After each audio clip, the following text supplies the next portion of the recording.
Good day. Let's adjust the YouTube frame so that doesn't show so much of the window. Yeah. Awesome. We are live across the platforms. Noise. Okay. Oh.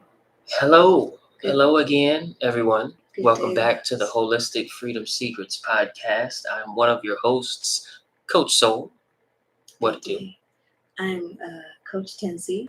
We are co-founders of Ufulu Child, which is rooted in holistic health, self-discovery, truth, And freedom. and artistry. Yeah. So we are excited for the topic today on the Holistic Freedom Secrets podcast. This is episode 15. 15. What's the topic? 15. Today we are talking about rebuilding trust. So it's called Healing Trust, Rebuilding Relationships After Hard Times. And hard times are not hard to understand, right? No. It's very easy to create hard times in a world where we care more about how much money someone has, for instance, than what their character is like. When we care more about the chronic stress that we're under than the chronic stress that they might be under, right? It's very, very easy to create hard times in the world that we live in the culture we live in, one as a human family and two as an American family. It's very, very, very easy to create hard times between loved ones. I mean, between people that you see all the time. I'm not necessarily talking about between the guy on the highway, but one of the base existences here in this world is lack of trust. It just kind of exists, right? And when you build that good trust with somebody, it feels really, really nice, and it feels really, really important and fulfilling, because the lack of trust is sort of the base foundation, which is unfortunate, but it's true. Yeah, I got really excited when you were giving some examples of like the things that are getting in the way of trust. And you just really painted a really cool picture of why it's so important. One of the examples that I thought of from personal experience and from, speaking with friends and clients, there's this other aspect too of having this picture in your mind of how your relationship with that person should be. And out of fear, there's this control, this trying to fix this aspect, every little flaw about the other person. And that's a trap. So we'll get into that. I think this is a great time to be, vulnerable and exhibit some trust in this moment. And so we'll put some trust in you all today. Yeah. So one of the things that I really struggle with in relationships, and this often stems from childhood, and it did for me, is trust. Trusting that I'm going to still be loved if I share with an open heart and just, freely share without trying to control things, has been something that has been a struggle for me, and something that I'm actively growing through. And coming back to some of the tips that we're going to cover today, like vulnerability and just realizing, like really evaluating after the moment of reckoning happens, right? In the relationship where there's this, it could be an argument, it could be a disagreement, like this really wrecking ball just coming through the relationship. And now there's the rubble that you got to pick up the pieces and figure it out. I experience that feeling, and it's a hard moments of tears and crying, and for me at least, and frustration and wishing that you could meet the person where they're at, or like you could come together in a healing way, a healthy way. Because if you're here, then you're likely a freedom seeker, and you continue to grow and pursue your vision of freedom. That's why you're here. You're here for holistic freedom in your life, in all areas of your life, right? And it starts from building trust. And that's what I was realizing in our relationship, and having to take responsibility for all of the triggers that I was experiencing and take ownership over my own emotions is hard. And really starting to acknowledge and be in um, communion with my own spirit in a way that opened me up to remembering I'm not alone, and I am connected to the source of all things, and remembering that Mhm. I can't, this is the person I chose. Like, this is the relationship I chose. It would, it wasn't always soul. It was, could be relationships with other family members, or coworkers, or Right, not whoever. all romantic. Can I Yeah, but have I just one something to last thing add? to sum up, and then yeah, just to finish up, um, I I noticed that the more that I trusted was the more that I was able to be the example I wanted to see in my relationship, and that's the more that things actually started to change. Not when I was trying to fix or control things. Things actually, I would notice things coming more into chaos. Yeah. And there's two really important aspects to what was just shared, right? One of them is that those things that you said you had to do, become more accountable, take responsibility, um, acknowledge your contribution to the chaos, uh, be vulnerable. These things are near impossible if there's not one, trust in the person that you're trying to rebuild the relationship with. That means, trusting them to not be so extreme, or trusting them to not take advantage of the moment of vulnerability. Um, and that's very important, that they have earned that trust, and you can like acknowledge that, okay, I was being this way and this way, but now that that moment is over, you have shown me and you've earned a certain level of trust from me, so I'm going to go ahead and be vulnerable and step up, be a bigger person, whatever it is, and do the thing, like take responsibility. So that's the first thing. And the second thing, that requires a deep trust also in God, in the God of creation, right? If you don't like the word God and source, spirit, whatever your favorite word is for the divine spark within all things, this responsibility that we can take, this because it's not an entity, but this essence of one's core, the essence of your core being, you have to develop a relationship and a trust in spirit, because that builds a knowing that me showing up and me improving my own behavior and me improving my own thoughts and me taking responsibility for my own emotions is going to work out for the greater good of not only myself but also this other person. Yeah. And that takes the trust in the creator. So very, very important stuff. Also, we have to know how to identify when trust is broken, because sometimes we can become bitter around people and not identify that it's due to a lack of trust, or it's due to a broken trust. Mhm. Like, some examples, maybe you both had an agreement with each other, and you both said, hey, um, this is an unhealthy pattern that's showing up in our relationship, and we need to fix this. We need to find some solution together that works together. You came up with some parameters, you mapped out what you'll do, you came up with an agreement, and that agreement was broken. um, they or you dropped the ball.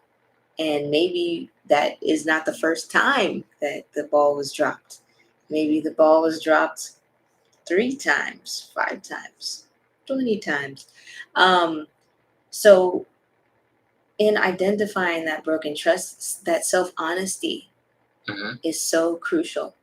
And being honest with by looking through, because sometimes for me, my emotions, like I often think with my emotions, so I gotta like be objective sometimes to apply logic, since I know I'm more heavily to lean into emotions than not. I got to balance that with logic, as opposed to for someone that you might be more logical, you got to balance that with coming into your heart and tapping into Yeah, your emotional true intelligence. emotional intelligence. So um, looking through the past with just without the story attached and saying, okay, were they, exhibiting moments where they were trustworthy in the past? Was there ever anything? How were they trustworthy in the past? Maybe looking from that lens, as opposed to yes and no. How were they trustworthy in the past? And really evaluating, looking to see the honest, the raw truth, and maybe like how have you been untrustworthy in the past as Mm, well, is a worthy evaluation, because no one is perfect. Everyone's got right. their element of rascality. Yep. Yep. And in identifying when, trust has been broken, there's also just behavioral shifts that you can look for in yourself and in the relationship, the person that's out there. Whether that, again, it's not necessarily a romantic relationship, although that's the easiest one to point to because that's a very deep bond. Mm. But it could be your mom, Oh my gosh. right? It could be anybody. So uh, identifying when the trust is broken is super important, and the steps that one must take to start rebuilding that trust are establishing open communication about specifically why and when the trust was broken, because the trust was likely broken due to something involving habits, Mm. not just due to something that was a one-time thing, and there was this moment, and it had nothing to do with like your everyday life. No, trust is usually broken because of something dealing with very intimate experiences, meaning stuff that you are so familiar with and so used to it being a certain way, and then something smashed or a wrecking ball came through their behavior, through your own behavior, and broke a wall, broke a boundary that wasn't supposed to be broken. Mm. And so this everyday activity now causes pain, Mm. or brings up, I should say, brings up pain Yeah.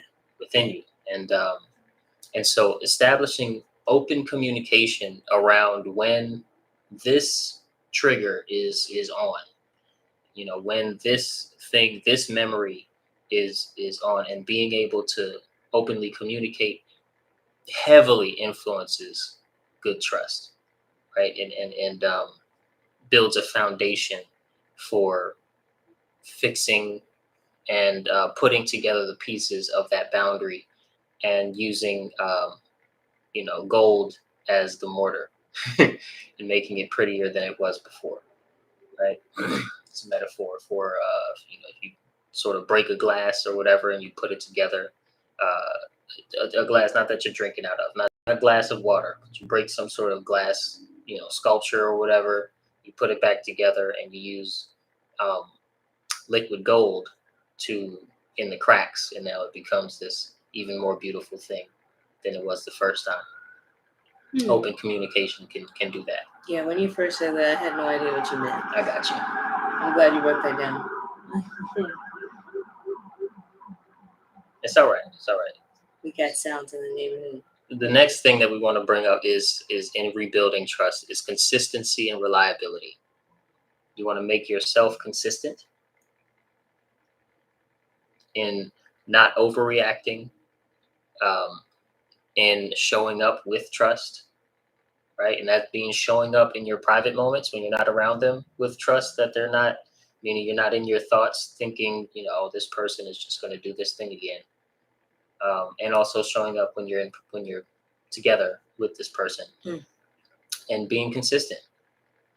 I want to add in on that. You just mentioned, like, in your thoughts, Hmm. the perception that you have of how you will be with that person and how they will be with you. I literally like have to sometimes apply some mind mastery magic, okay, and use my imagination to visualize them at their best and their highest and their truest expression, and remember that that's a possibility, while also acknowledging and honoring where they didn't step the line. They didn't step the line. So have that kind of balance of acknowledging where we've been, but also seeing a possibility of it being healed in its healed state and us growing together, both of us being in our healed states, and what could that look like. And with this consistency and being reliable, that comes with building the systems. So you have to like put it into your life. You have to, if it's really hard to remember to do something, you got to set an alarm to check in on it, or a calendar, a reminder, or like if it's really like, or some sort of reminder, if it's a sticky note on your laptop corner, hey, text yada yada that you love them, or something, or hey, do the thing, check in with do the thing that you weren't doing, right? Whatever that is, just one small step. It could be sticky or some sort of cue for you. What would be a cue for you thinking Right. through that? And then coming also to forgiveness and understanding is going to be a big thing for building trust. Oh yeah, absolutely. Forgiveness. So you don't want to rush to forgiveness. Yeah, you can. You can't rush to forgiveness, because then it will be falsified and it won't have the strength that forgiveness can have if you get there gradually, right? And it would be a lie. Like, it wouldn't be true. Yeah. It wouldn't be true. And understanding helps develop forgiveness in a real way. So when you take time to reflect on when the trust was broken, how the trust was broken, what your contributions were, what their contributions were, what it will look like when you're both in your healed state, as Coach Tensi just alluded to, this builds the understanding, which will be the foundation for the forgiveness, right? So that's how that goes. I want to say good morning to Media Maya. Good day, love. Good morning. Good morning. We're talking about trust. Nettie, hey. Nice. That's awesome. That's Nettie. So, okay. In cultivating understanding, I think this is a great time to talk about how our hormones have a play in this for both men and women. Okay. Okay, nice. Let's be like real transparent. We've been talking about and syncing everything to our hormones for everything for just overall health, right? So let's talk about it with this. Okay. The big one we'll start with is testosterone. All right. So men, they have like 15 times the amount of testosterone, or they require that amount. That's what they need to function, right? Mm-hmm. It's 15 times the amount of testosterone than we have as women. That's crazy. It's not like 10x. It's way more than 10x, okay? It's like unbelievably large amounts to me. Okay? Much different. So, yeah, much different. And testosterone is connected to motivation and drive. And it's like that, go, I got this. I'm a go. And it needs to be able to problem solve. It needs to feel like it's valued in order to really thrive and be in its healthy balance. And testosterone also needs rest. And testosterone is also related to the sex drive, to libido. Mm-hmm. And so that arousal and desire. And one thing that women sometimes may notice, that we have we do have lower levels of testosterone. It only comes in phase 2 of our monthly cycle, really at its peak. But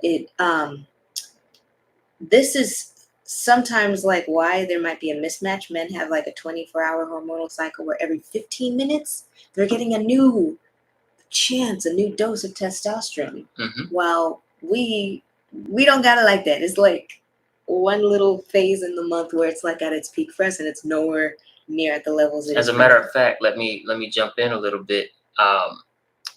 I've done a bunch of different laborious jobs, right? I worked in multiple warehouses, worked for a moving company, helping move people from their house to another house, apartment to a house, whatever it is. And this 15-minute cycle of testosterone that where we get another release from our hypothalamus, hippocampus, something like Something like that. that. I think the hippocampus, but I could be wrong. Of testosterone through our body, no matter how tired I am for, within that first 15 minutes because of the labor that I'm doing, once that other testosterone hits, then I get a bit of a reset. My muscles might still be burning, but I can turn the low level adrenaline rush back on and do more of the stuff Mm. and keep going, right? Even though it's hard labor, even though it's difficult on my body, um, there's a motivation that comes with testosterone that is unbeatable, right? It's unbreakable unless you're broken. Yeah. So, which a lot of us are. Yeah. I've been very, very broken. Those of you who know, you already know that suicidal depression is a part of my story in my past, right? So when I say unless you're broken, I'm not taking a jab at people who I don't Yeah. know. No. Um, We all got some broken pieces. we all got some broken Little- pieces. yeah. So Shards. I just wanted to point that out, that this 15-minute cycle, I could be drenched in sweat and really not ready to continue, and then a few minutes later, I'm back on as if I'm just starting my day, right? And it's 6 p.m. Mhm. So I think that's really great to notice. I'm just putting that up so we can see too. Um, hmm, Thank you for giving that example too, because I'm curious when I mention things like problem solving and respect and feeling like you have a role. Does that resonate? Is there How would you kind of adapt that from the male perspective since you have that biological composition? in terms of, what do you mean? Like, does that ring true? Is that Yeah, but what what? helps with emotional, mental wellness? Even like stuff that you notice in your body, managing chronic stress. Do those things help you? Do they tend to help when you're thinking of your average Well, guy? problem. So for men, for manly men, the problem isn't solved until there's a physical manifestation of a solution that actually has tangibly passed. Either something has changed in one or two parties' behaviors, and there's proof of that, or the thing has been rebuilt, or the money has been put back into the account, like something tangible that we can see, that we can talk about, Mm. even if it's just a behavior change, but there's proof of it. Um, is how we feel, that the problem is solved. But us Mm. feeling the respect, and us feeling that factor of there's a safety in putting trust in this person that we're trying to rebuild the connection with. That comes by way of when we check in with each other, there's acknowledgement of, like, hey, this is what we can do today to rebuild this part. This is what we can do. I was thinking about it, and I'm acknowledging that I was thinking about it. This is what I had in mind. Let's come together and let's talk about this thing. Mm. That being a part of the story with the person that you're, building the relationship with, is very vital, for men, again, to feel that progress toward a solution is happening. And that can be just as motivating for us testosterone bearing human beings as a solution being completed. Where? So let me like make sense of that real quick. Because that didn't make sense. I just want to put it together into I got you. so what I'm thinking is that when it comes to, so it's the actions that really shine through to make trust building possible in that sense for the man. And I feel like there's also this, well, there is also this factor of we all have either a healed or an unhealed masculine and feminine divine kind of creative essence type energy within all of us. And sometimes, well, I correspond the hormone testosterone with kind of like that sacred masculine, and like it has the Hmm. potential to be the sacred masculine where everything's in order. And so you're creating order in your life through the problem solving and through the accountability and through the Hmm. action and through the outward expression and through that drive, and also through like the wanting to create. And that also comes up with the sex drive and things like that. And balancing that with the sacred feminine is kind of like the, okay, so how do you talk to the woman in your life too? Yep. So that would be needing, so women hormonally, like, are the thing that we need the most is like stuff that will activate oxytocin, because that just polishes everything up else for us when it comes to our hormonal health. Yeah. And that is kind of like It's oxytocin the is kind of connection like the hormone. connection, the Hmm. bonding hormone, feeling connected with ourselves, feeling connected with others. Feeling So very, very safe. feeling safe, feeling heard, feeling seen, all of that stuff. Feeling like we can talk it out. In fact, in feeling heard, there was a study done on babies where the same issue, the same obstacle was given the infants, right? So you can't speak Yeah. for yourself The yet personality not in even really English. showing yet. But well, anyway, Okay. you can't speak. Okay. And the boys who were given this obstacle went around it, went over it, went through it, broke it, did something to it. The little girls, babies that were given this obstacle, all just cried because they have this, and it's not that one's worse than the other. They're infants. They're completely innocent. Yeah. They're not doing this because of victim mindset and triumphant mindset. They're doing this because the, I guess the estrogen really has a need to be understood and to be heard and to That's real. ask for help and receive it. So That's real. Honestly, very yeah. very funny, kind of funny visual to put in your mind is that even as very young children, this difference in approaching problem solving, right? Mhm. There's still, both of them are trying to solve the problem. The woman's trying to solve it by being heard. The little girl is trying to solve it by being heard. The little boy is trying to solve it by um, doing it himself.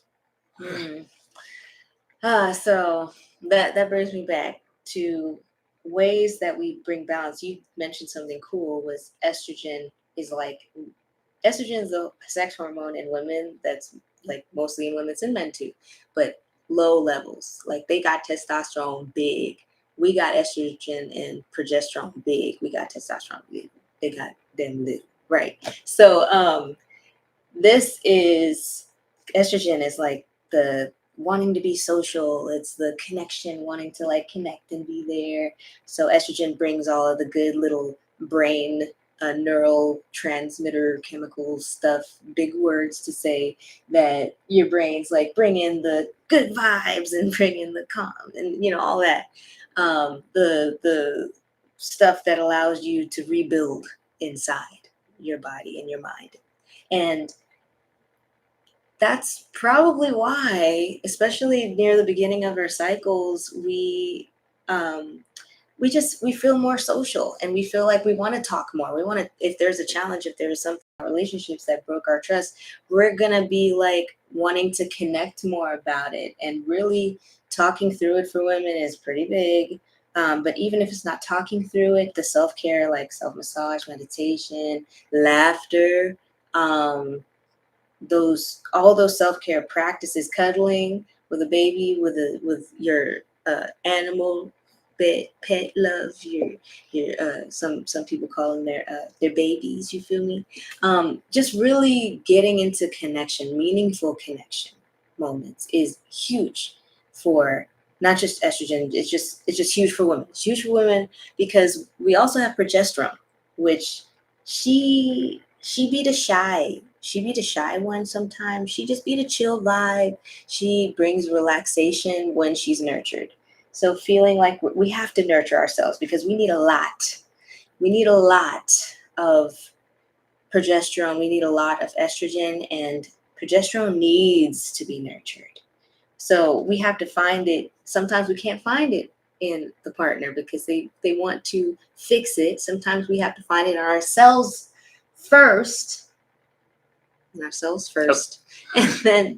then also seek out lady friends. Okay, seek out lady friends that are on the same wavelength to help build that up, build us up, Yeah. and then come back to the partner and we can build each other up. So hopefully you guys got something from today's episode. That's all we have time for today. But of course, meet us next Friday and we will get back into SHINE, which is an acronym for Share Honest, Insightful, Nourishing Expressions. And also a metaphor for shining your light, for illuminating the path for yourself and others. Yay! So hopefully, hopefully you take the time to like, subscribe, yes, comment, notify yourself, and share this out to a friend or to your walls, your timelines, your whatevers. And we will see you guys in the next one. But before you go, put down in the comments, what was the takeaway from this episode? What's some nugget, some gem that you can walk away from here and start to kind of apply for yourself? Or if any wonderings or questions popped into your mind, put them in the comments. We are cultivating community. That's what's happening. All right. So we want to do that with you. And that includes you, lady. Yes. We love you. Take care. Okay. We'll